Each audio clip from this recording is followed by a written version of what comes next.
തൃശൂർ സ്വദേശിയിൽ നിന്നും 1 കോടിയിലധികം രൂപ ഓൺലൈൻ തട്ടിപ്പിലൂടെ തട്ടിയെടുത്ത കേസിൽ അന്വേഷണം CBIക്ക് കൈമാറി.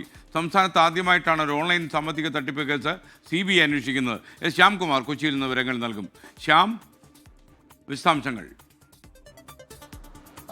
SKN നമ്മൾ തന്നെയായിരുന്നു ഈ 75 വയസ്സുകാരനിൽ നിന്ന് 1,44,00,000 രൂപ ഓൺലൈൻ തട്ടിപ്പ് നടത്തിയെന്ന വാർത്ത പുറത്തു കൊണ്ടുവന്നത്. അതിനു പിന്നാലെയാണ് ഈ കേസിൻ്റെ അന്വേഷണം ക്രൈംബ്രാഞ്ച് ഏറ്റെടുത്തത്. പിന്നീട് പരാതിക്കാരൻ അന്വേഷണത്തിൽ വേഗം പോരാ എന്ന് പറഞ്ഞുകൊണ്ട് ഹൈക്കോടതിയെ സമീപിക്കുകയായിരുന്നു.